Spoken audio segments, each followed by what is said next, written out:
to that, spotters will be employed to help the police enforce strict new drinking rules. Police Minister Bheki Cele says they will be checking on taverns from today. Alcohol can no longer be served after 6 p.m. and no more than 50 people are allowed in bars, shebeens and restaurants. We have checked the taverns in the Republic of South Africa. We've got 19,971 of them, taverns. And we've got 11,000 potty stores. And we have got 9,747 restaurants. And we've got 2,518 clubs. As from today, as the South African police were appointing spotters, those spotters will be in these places, especially those places that sell food and alcohol.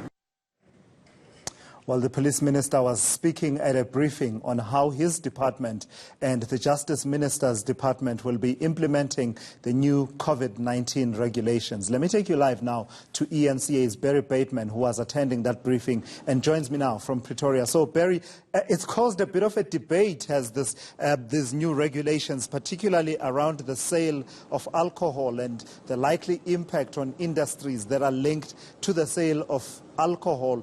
But I imagine that these ministers were explaining the rationale behind these regulations at this briefing. They certainly were, and it comes down to this requirement or the concern about social distancing, which you and I were discussing just a short while ago, and the need to stop the spread of this virus in places of entertainment, such as restaurants and taverns and the like.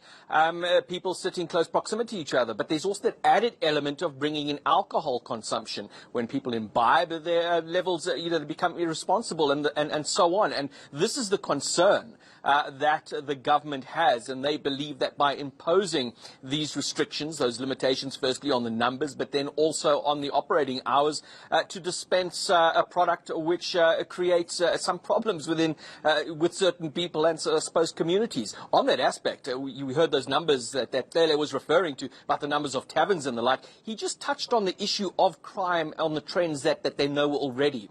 How alcohol is related to crime itself. Let's just, put aside the concerns related to the spread of a disease, but the concerns of alcohol consumption that lead to murder, that lead to rape, and those kind of impact on societies. He strongly believes that imposing this alcohol ban will not only deal with the spread of this disease, but also reduce certain kinds of crimes in communities. I suppose it doesn't reside within their, portfolios, Ministers Cele and Minister Lamola. But there's a bit of a debate about the impact that this will have on industries linked to alcohol consumption, restaurants and the likes. Were they asked any questions around that? It wasn't dealt with specifically, and I don't think they would have been in a position to ask. We were yesterday with the Department of Trade and Industry Minister, Barry Patel. He is in position.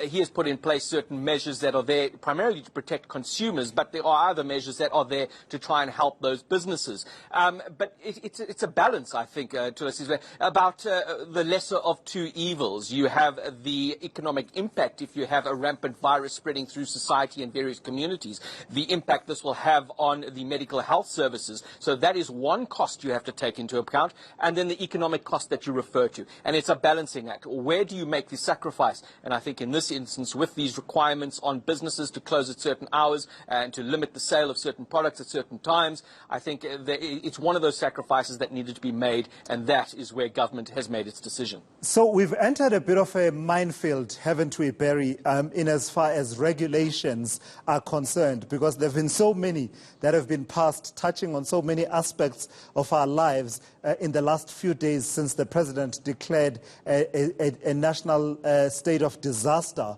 The Minister of Justice, I imagine, is at the forefront of helping us navigate that minefield of regulation vis-à-vis our Constitution. What is he saying, for instance, around regulations and safety at the prisons and correctional facilities that he oversees?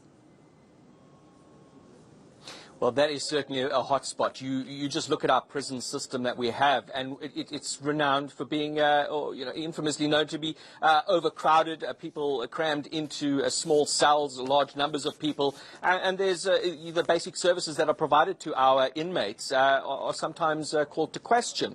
So he is mindful of the situation, but he's spoken about the measures that are going to be going into place, such as the providing of the hygiene products for the staff. There's also a limit on the people. There's been a suspension for 30 days of the people who are permitted to go and visit inmates in these facilities. So there's those measures to stop the movement of potentially carriers of COVID-19 into the system. And then there's also the dealing with how inmates are then moving out and where they could be potentially exposed. So you've got inmates who would need to go to court for a particular matter.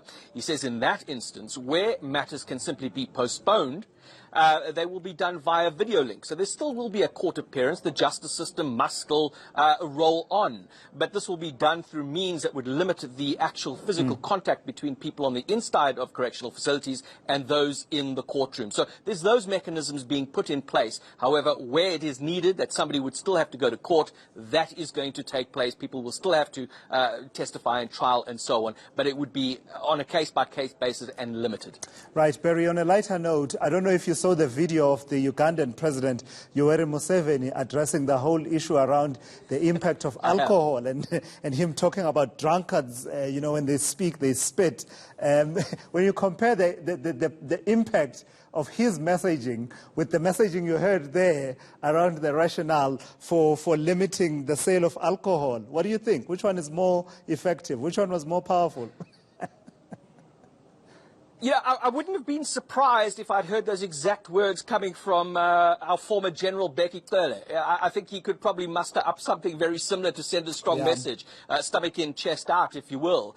But I think the message that we're getting here is quite clear on what is demanded by government and why government wants this, without actually insulting the patrons that do perhaps spit on each other when they get drunk. Absolutely. Thank you so much for that. That's Barry Bateman. He's been tracking that particular briefing there out in Pretoria. And he's absolutely right. Our Bheki Cele, the Minister of Police, is known for those colorful sound bites. But this time around, he was totally eclipsed by the President of Uganda, Yoweri Museveni, on the whole need for social distancing around drinking establishments.